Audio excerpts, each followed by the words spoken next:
இன்றைய தியானம்.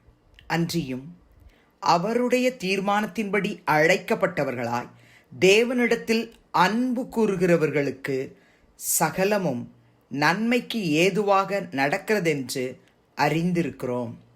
ரோமர் 8:28. ஆண்டவரும் இரட்சகருமாகிய இயேசு கிறிஸ்துவின் நாமத்தினாலே இந்த காலை வேளையிலே இன்றைய தியான நிகழ்ச்சியின் வாயிலாக உங்கள் ஒவ்வொருவரையும் சந்திப்பதில் நான் கிறிஸ்துவுக்குள் மிக்க மகிழ்ச்சி அடைகிறேன். பிரியமானவர்களே, அப்போஸ்தலனாகிய பவுல் ரோமாபுரியில் உள்ள பரிசுத்தவான்கள் கர்த்தருடைய பிள்ளைகளுக்கு எழுதும் பொழுது எழுதுகிறார், அவருடைய தீர்மானத்தின்படி அழைக்கப்பட்டவர்களாய் தேவனிடத்தில் அன்பு கூறுகிறவர்களுக்கு மாத்திரம்தான் சகலமோ நன்மைக்கு ஏதுவாக நடக்கிறது.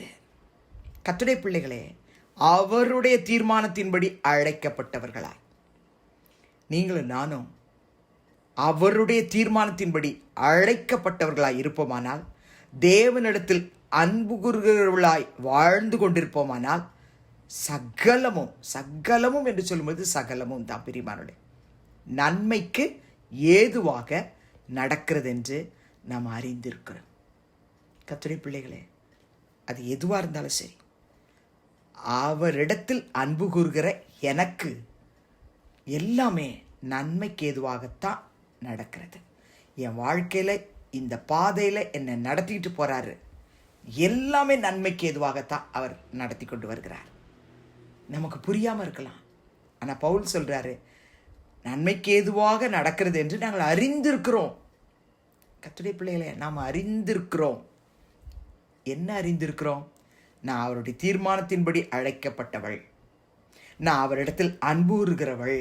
அதனால் எனக்கு எது நடந்தாலும் சரி, சகலமும் நன்மைக்கு ஏதுவாக தான் நடக்குது. தொடர்ந்து இந்த அதிகாரத்தில் அவர் எழுதுகிறார் பாருங்க, 35 39 வரைக்கும் உள்ள வசனத்தை வாசிக்கலாம். உமது நிமித்தம் எந்நேரமும் கொல்லப்படுகிறோம். அப்போஸ்தலனாகிய பவுல் சொல்றார், ஊழியக்காரர் ஊழியம் செய்கிறது நிமித்தம், உமது நிமித்தம் எந்நேரமும் நாங்கள் என்ன செய்யப்படுகிறோம்? நாங்கள் கொல்லப்படுகிறோம், அடிக்கப்படும் ஆடுகளைப் போல எண்ணப்படுகிறோம் என்று எழுதியிருக்கிறபடி நேரிட்டாலும் கிறிஸ்துவின் அன்பை விட்டு நம்மை பிரிப்பவன் யார்? உபத்திரவமோ, வியாகுலமோ, துன்பமோ, பசியோ, நிர்வாணமோ, நாசமோசமோ, பட்டயமோ, இவை எல்லாவற்றிலேயும் நாம் நம்மில் அன்பு கூறுகிறவராலே முற்றும் ஜெயங்கொள்ளுகிறவர்களாய் இருக்கிறோமே என்று எழுதிட்டு, மரணமானாலும் ஜீவனானாலும் தேவ தூதர்களானாலும் அதிகாரங்களானாலும் வல்லமைகளானாலும் நிகழ்காரியங்களானாலும் வருங்காரியங்களானாலும் உயர்வானாலும் தாழ்வானாலும் வேறெந்த சிருஷ்டியானாலும் நம்முடைய கர்த்தராகிய கிறிஸ்து இயேசுவில் உள்ள தேவனுடைய அன்பை விட்டு நம்மை பிரிக்க மாட்டாதென்று நிச்சயித்து இருக்கிறேன். அவருடைய ஒப்பீனியனை எழுதுறார். எதுவுமே பிரிக்க மாட்டாதென்று நிச்சயித்து இருக்கிறேன். இந்த அறிக்கையை நான் இயேசுவின் பிள்ளை, நான் இயேசுவினுடைய இரத்தத்தால் கழுவப்பட்ட பிள்ளை, நான் ஞானசானம் பெற்றிருக்கிறேன், நான் பந்தியில் பங்கு பெறுறேன், அபிஷேகத்தை பெற்றிருக்கிறேன், ஊழியம் செய்கிறேன், ஊழியத்துக்கு கொடுக்குறேன், எல்லாவற்றிலையும் தாங்குறேன்னு சொல்கிற நாம் யாராக இருந்தாலும் சரி, அவரில் அன்பு கூறுகிறவர்களாய் நாம் இருக்கும்பொழுது நாமும் கூட அப்போஸ்தலனாகிய பவுல் அறிக்கை செஞ்சாரே 35 39 வரை உள்ள வசனத்தை அடிக்கடி படிப்போம். பிரியமானவர்களே, படித்து இந்த வார்த்தையை பவுல் மாத்திரமல்ல, அப்பா நான் கூட, ஆண்டவரே இதெல்லாம் என் வாழ்க்கையில் நடந்தாலும் நிச்சயமாக கர்த்தராகிய கிறிஸ்து இயேசுவில் உள்ள தேவனுடைய அன்பை விட்டு எதுவுமே என்ன பிரிக்க மாட்டாதென்று நான் நிச்சயத்திருக்கிறேன் அப்படின்னு நான் சொல்லணும்னு இன்னைக்கு நம்ம ஜெபிக்க போகிறோம். பிரியமானவர்களே, என்ன தீபம் வந்தாலும் சரி, அது எதுவுமே கிறிஸ்துவின் அன்பை விட்டு என்ன பிரிக்க மாட்டாது. சகலமும் நன்மைக்கு ஏதுவாக தான் நடக்கும்.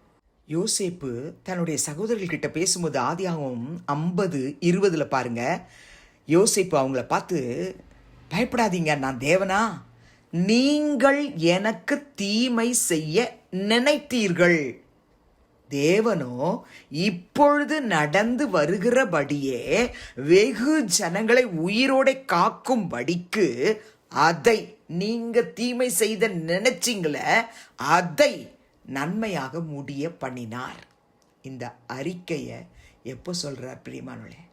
எல்லா துன்பம், துயரம், வேதனை எல்லாம் அடைஞ்சிட்டு பிறகு அவன் கர்த்தரோடு கூட பரிசுத்தமாய் வாழ்ந்தபடினால கர்த்தர் அவனை பார்வோனுக்கு அடுத்த ஸ்தானத்தில் உயர்த்தின பொழுது, தன் சகோதரர்கள்லாம் தன்னை பார்க்க வரும்பொழுது அவங்க கிட்ட இந்த வார்த்தையை அறிக்கை செய்கிறான். நீங்களோ எனக்கு தீமை செய்ய நினைச்சிங்க, ஆனா தேவனோ அதை நன்மையாக முடிய பண்ணினார். அதனால தான் அப்போஸ்தலனாகிய பவுல் கொரிந்திய சபையாருக்கு எழுதும்பொழுது 2 கொரிந்தியர் 4ஆம் அதிகாரம் 15-17 வரைக்கும் உள்ள வசனத்துல தேவனுடைய மகிமை விளங்குவதற்கு ஏதுவாக கிருபையானது அநேகருடைய ஸ்தோத்திரத்தினாலே பெருகும்படிக்கு இவையெல்லாம் உங்கள் நிமித்தம் உண்டாயிருக்கிறது.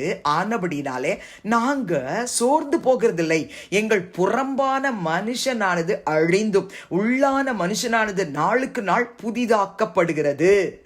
அப்போஸ்தலனாகிய பவுலுடைய வார்த்தையை நம்ம ஒவ்வொருத்தரும் அறிக்கை செய்யணும். மேலும் காணப்படுகிறவைகளை அல்ல, காணப்படாதவைகளை நோக்கி இருக்கிற நமக்கு அதி சீக்கிரத்தில் நீங்கும் லேசான நம்முடைய உபத்திரவம் மிகவும் அதிகமான நித்திய கன மகிமையை உண்டாக்குகிறது என்று விசுவாசத்தோடு அறிக்கை செய்து நன்றி சொல்லி ஜெபிக்கலாமா? பரலோக பிதாவே, இயேசு கிறிஸ்துவின் நாமத்தினுடைய சமூகத்துக்கு நாங்கள் வருகிறோம்.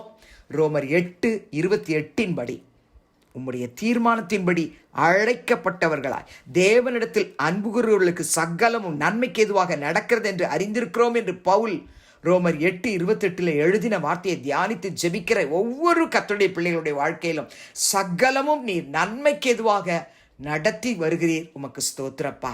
எத்தனை துன்பங்கள், துயரங்கள், வேதனைகளை அவர்கள் கடந்து வந்தாலும் எதுவும் கிறிஸ்துவின் அன்பை விட்டு என்னை பிரிக்க மாட்டாது என்று நிச்சயித்திருக்கிறேன்னு பவுல் சொன்னது போல நாங்கள் சொல்லுகிறோம். ஆண்டவரே, ஒவ்வொருவரையும் ஆசீர்வதியும் இயேசுவின் நாமத்தில் பிதாவே, ஆமேன்.